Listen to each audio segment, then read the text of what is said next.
Hello दोस्तों, कैसे हैं आप सभी। मैं पंकज चौधरी फ्यूचर क्लासेज में आप सभी का स्वागत करता हूं। मित्रों, कल हमने 2 क्लास कंप्लीट करी थी हिंदी की, फर्स्ट क्लास, सेकंड क्लास। और सेकंड क्लास में आपने जाना भी था कि हमने जो सेकंड क्लास को कंप्लीट किया था उसमें हमने हिंदी भाषा एवं व्याकरण का सामान्य परिचय पढ़ा था, लेकिन उसमें भी केवल हमने हिंदी भाषा को जाना था। व्याकरण का सामान्य परिचय का कोई जिक्र अभी नहीं हुआ था। व्याकरण का सामान्य परिचय को हम तब करेंगे तब हमारा हिंदी भाषा कंप्लीट हो जाएगा। तो कल की क्लास अगर किसी ने नहीं देखी है तो मित्रों लिंक पर पड़ी हुई है, आप वहां से जाकर उस क्लास को देख सकते हैं। और आज की क्लास को हम शुरू करते हैं। शुरू करने से पहले आप सभी इधर देखिएगा, एक बार इसको शेयर और लाइक कर दें। अगर क्लास अच्छी लगे तो मित्रों लाइक और शेयर जरूर कर दें, बाकी आपकी मर्जी है, इससे ज्यादा तो हम कह नहीं सकते। जो भी आपको अच्छा लगे आप करें। बाकी क्लास को एक बार ध्यान पूर्वक देखें।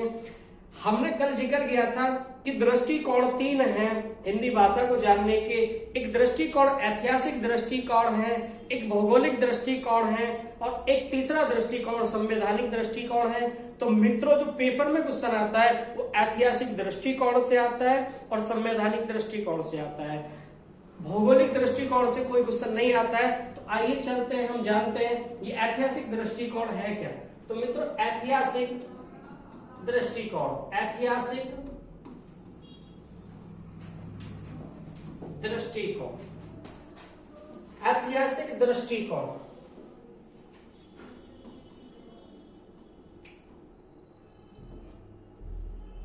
ऐतिहासिक दृष्टिकोण। ऐतिहासिक दृष्टिकोण, ऐतिहासिक दृष्टिकोण में इतिहास के अकॉर्डिंग अगर हम देखें, ऐतिहासिक मतलब इतिहास, तो इतिहास में जो हमारा है वो इतिहास में हिंदी हमारा किस प्रकार आई, हमने कैसे हिंदी को जाना। तो हम सबसे पहले इसी चीज के बारे में जानते हैं और हमारा सबसे पहला टॉपिक है यहाँ ऐतिहासिक दृष्टिकोण में एक शब्द है संस्कृत। क्योंकि मित्रों आप जानते हैं कि संस्कृत से ही निकली है अनेक भाषाएं। तो सबसे पहले हमारी संस्कृत, और इसी संस्कृत से डिवाइड होने के बाद 2 चीजें निकली हैं। एक है वैदिक संस्कृत, वैदिक संस्कृत। एक है मित्रों लौकिक संस्कृत, लौकिक संस्कृत। तो लौकिक संस्कृत और वैदिक संस्कृत, संस्कृत के ही 2 पार्ट निकलते हैं। और मित्रों लौकिक संस्कृत, वैदिक संस्कृत, लौकिक संस्कृत तो मित्रों आगे बढ़ जाती है, लेकिन वैदिक संस्कृत यही विराम हो जाती है। इसका रुकने का कारण और इसका आगे बढ़ने का कारण क्या है। तो वैदिक संस्कृत के अंतर्गत, वैदिक संस्कृत के अंतर्गत वेद और उपनिषद, उपनिषद इस तरह की चीजें हैं। और वेद और उपनिषद में आप जानते हैं मित्रों कि शब्द जो होता है बहुत लंबा होता है, लाइन खत्म हो जाती है लेकिन शब्द खत्म नहीं होता, उसको पढ़ने में बड़ी दिक्कतें आती हैं। इसलिए लोगों ने वैदिक संस्कृत को पढ़ना कम पसंद किया और लोगों ने इससे हट के लौकिक संस्कृत की ओर रुझान किया। और लौकिक संस्कृत था, संस्कृत के वर्णों को अपने अकॉर्डिंग चेंज कर लिया लोगों ने, तो वो हमारी संस्कृत लौकिक संस्कृत बनी। और मित्रों आप जानते हैं कि लौकिक के बाद कौन सी भाषा आई। तो लौकिक के बाद आई थी पाली भाषा।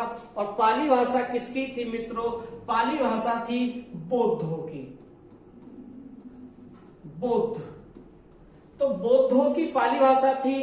तो बौद्धों ने अपनी भाषा का निर्माण किया जिसको हम पाली भाषा कहते हैं।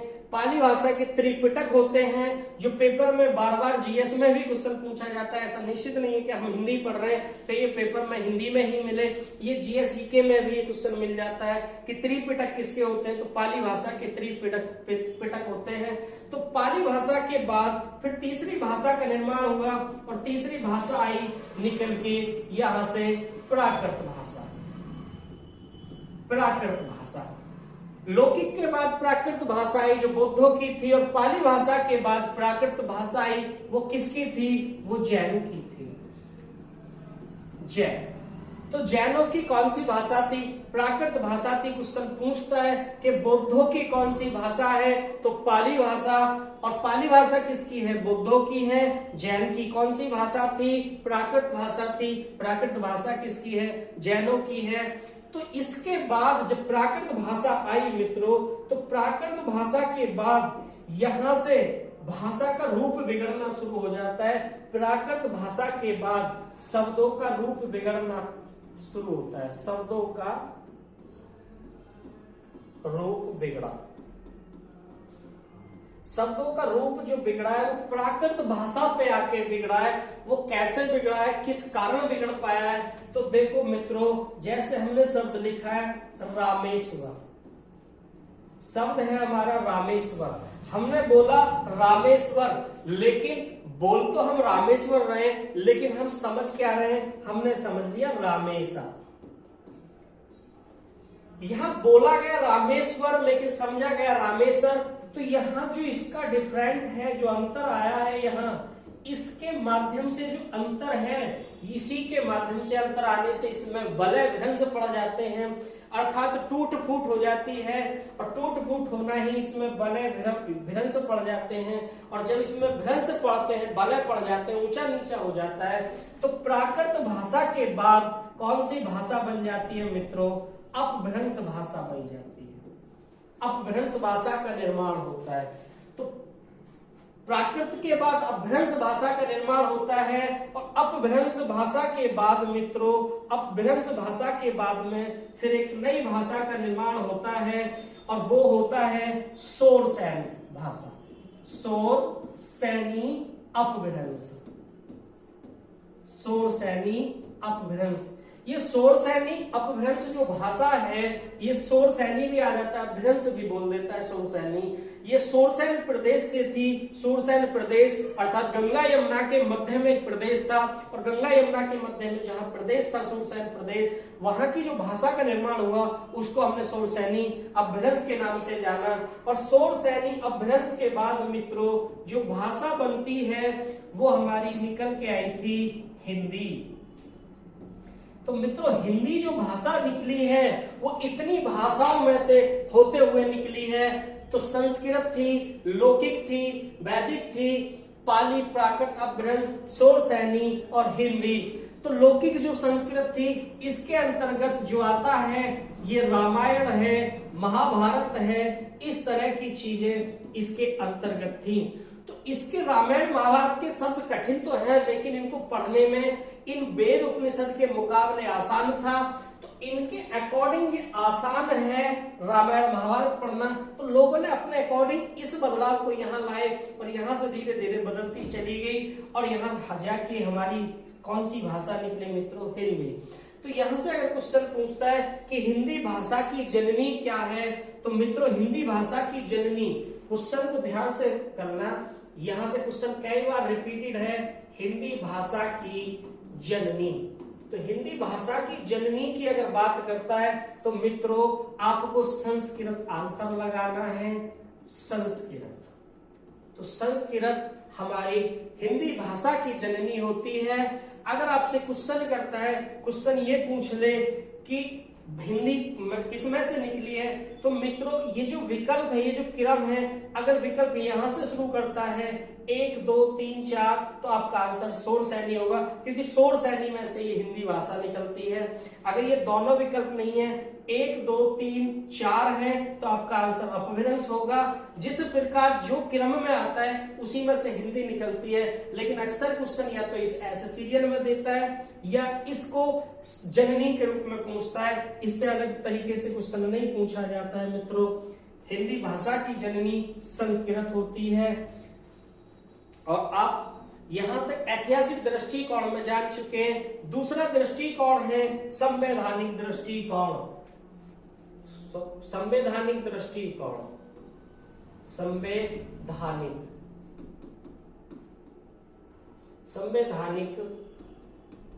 दृष्टिकोण। तो दूसरा पॉइंट है हमारा संवैधानिक दृष्टिकोण। पहला था ऐतिहासिक दृष्टिकोण। तो संवैधानिक दृष्टिकोण का मतलब है जो हमारे संविधान में हिंदी को किस प्रकार सम्मिलित किया गया है। तो मित्रों आप सभी जानते हैं कि हिंदी संविधान में सम्मिलित है और कौन सी अनुसूची में है, कौन सा भाग है, कौन सी अनुसूची है, कौन सा भाग है और कौन से अनुच्छेद है। तो कौन सी अनुसूची है मित्रों, कौन सी अनुसूची है, कौन सा भाग है और कौन से अनुच्छेद में इसका जिक्र होता है। संवैधानिक दृष्टिकोण में हिंदी भाषा का जिक्र अनुसूची, भाग, अनुच्छेद। तो आप जानते हैं कि अनुसूची मित्रों कौन सी है, 8वीं अनुसूची है। और कितनी भाषाओं का जिक्र इस 8वीं अनुसूची में किया गया है, तो 22 भाषाएं, 22 भाषाएं हैं जो 8वीं अनुसूची में जिक्र किया जाता है। मित्रों यूपी पुलिस में यहां से क्वेश्चन पूछा गया था पेपर सेट में कि 22 भाषाओं का जिक्र किस अनुसूची में है, तो उसमें अनुसूची 8 थी। दूसरे पेपर सेट में क्वेश्चन था कि 8वीं अनुसूची में कितनी भाषाओं का जिक्र किया गया है, तो 22 भाषाओं का जिक्र किया गया है। मित्रों यहां से नेक्स्ट है कि जो भाग है, भाग कितने भाग में इस भाषा का जिक्र किया गया है, तो हिंदी का। लेकिन मित्रों ध्यान रखना ये भाग 17 में राजभाषा का जिक्र है, राष्ट्रभाषा का कोई जिक्र नहीं है।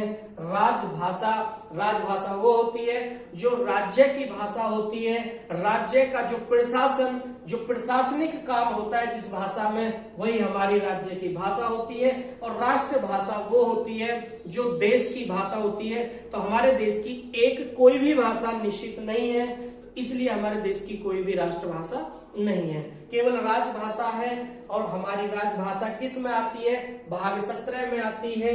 और अनुच्छेद 343 फर्स्ट से लेके 351 तक इसमें भाषा का जिक्र होता है। मित्रों यहां से वेरी वेरी इंपॉर्टेंट क्वेश्चन है, ऐतिहासिक दृष्टिकोण में से भी क्वेश्चन पूछे जाते हैं और भौगोलिक दृष्टि, ये ऐतिहासिक दृष्टिकोण से और संवैधानिक दृष्टिकोण दोनों से ही क्वेश्चन बार बार पूछे जाते हैं। और तीसरा है दृष्टिकोण हमारा मित्रों, तीसरा दृष्टिकोण था हमारा,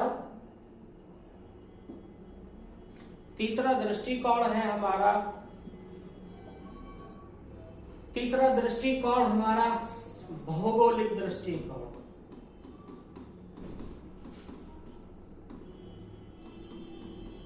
भौगोलिक दृष्टिकोण, तो भौगोलिक दृष्टिकोण में आप जानते हैं कि भूगोल के माध्यम से हमारा जो चार्ट होता है, जो नक्शा होता है, जो भूगोल पढ़ते हैं हम, तो उसमें हमारा जो है, जो हमारा मध्य भाग है, मध्य भाग, तो मध्य भाग में पूर्व से लेके पश्चिम तक, अगर हम देखें तो पूर्व से पश्चिम तक के जो राज्य हैं उनको हम सम्मिलित करते हैं। उनमें हिंदी का प्रचलन कुछ ज्यादा था। जैसे अगर हम बात करें तो उसमें अगर हमने बात करी तो इन राज्यों में थोड़ा प्रचलन ज्यादा था। जैसे दिल्ली है, मध्य में आता है, यूपी है, एचपी है, एमपी है, हिमाचल प्रदेश है, मध्य प्रदेश है, उत्तर प्रदेश है और बिहार है, छत्तीसगढ़ है, छत्तीसगढ़ है, अंडमान निकोबार है। तो इस प्रकार इनमें थोड़ा प्रचलन ज्यादा था।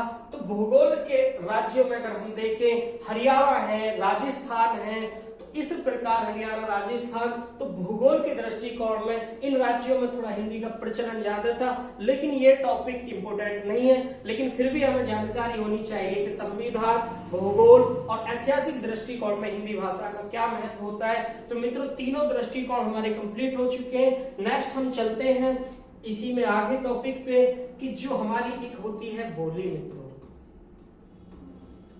एक होती है हमारी भाषा, एक होती है हमारी मातृभाषा,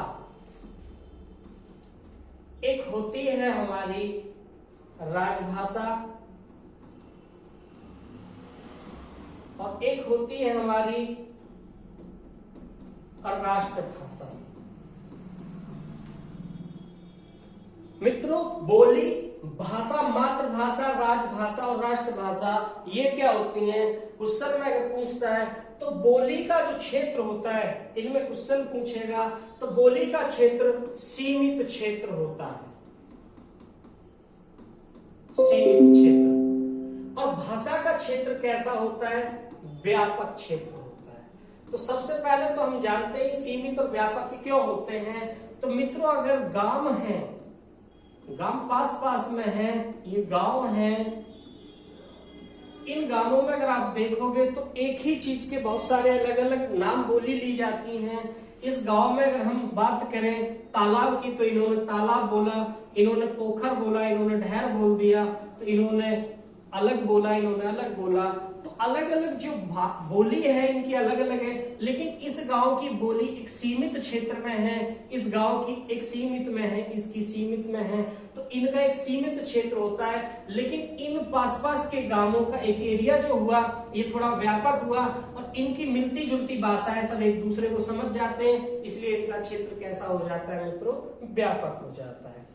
तो सीमित और व्यापक क्षेत्र इसी कारण होता है, बोली का सीमित क्षेत्र होता है और भाषा का व्यापक क्षेत्र होता है। और बात करें मातृभाषा की, तो मातृभाषा आप जानते हैं जो माँ के द्वारा सिखाई जाती है, अर्थात परिवार के द्वारा सिखाई जाती है। मित्रों माँ के द्वारा सिखाई जाती है, परिवार के द्वारा सिखाई जाती है, ग्रामीण परिवेश के द्वारा सिखाई जाती है, समाज के द्वारा सिखाई जाती है। तो वही हमारी मातृभाषा होती है। जिस प्रकार एक छोटे बच्चे को जब माँ अपने पास रखती है, उसको सिखाती है, अगर छोटे बच्चे से जो बोला जाता है कि पापा बोल, तो वो पापा बोलने की कोशिश करता है। तो जिस चीज को माँ सिखाती है अर्थात माँ के द्वारा सिखाएगी, फिर छोटे बच्चे को माँ के आचरण के द्वारा सीखी गई भाषा वो मातृभाषा कहलाती है। मित्रों नेक्स्ट है हमारी राजभाषा।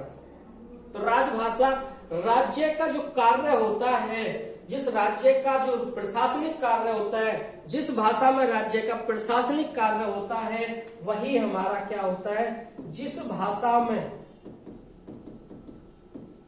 राज्य का प्रशासनिक कार्य, जिस भाषा में राज्य का प्रशासनिक कार्य होता है, वही हमारे राज्य की क्या होती है? राज्य भाषा होती है। किसी भी आप राज्य की बात करें, वहां का प्रशासन जिस भाषा में काम करता है वहां की वही राजभाषा होती है। और हमारे देश की राष्ट्रभाषा कोई भी नहीं है मित्रों, कोई भी राष्ट्रभाषा देश की नहीं है।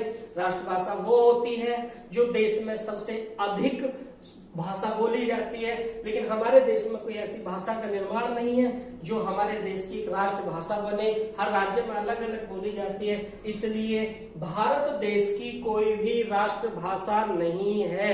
मित्रों नोट करके ये लाइन लिख लेना कि राष्ट्रभाषा भारत की कोई भी राष्ट्रभाषा नहीं है। जैसे चीन की चीनी भाषा है, इस प्रकार भारत की कोई भी भाषा हमारी नहीं है। तो मित्रों हमने जो जाना था पीछे की क्लास में, ये जान लिया कि ऐतिहासिक दृष्टिकोण के अकॉर्डिंग हिंदी कैसे बनी थी। इसमें आपने वैदिक, लौकिक, वैदिक का विराम क्यों हुआ, लौकिक आगे क्यों बढ़ी, प्राकृत के बाद अपभ्रंश और सैनी ये कैसे बनी और लौकिक संस्कृत से हिंदी का निर्माण कैसे हुआ। फिर उससे आगे हमने जाना था कि संवैधानिक दृष्टिकोण कि अनुसूची किसमें कितनी भाषाएं हैं, भाग कौन से में राजभाषा है, अनुच्छेद कितने से कितने तक है इसका जिक्र। उसके बाद हमने जाना था मित्रों भौगोलिक दृष्टिकोण, लेकिन पेपर के दृष्टिकोण से इंपोर्टेंट नहीं है, लेकिन आपको जानना जरूरी है कि हिंदी भाषा का निर्माण कहाँ से कैसे कैसे उठ के आया है।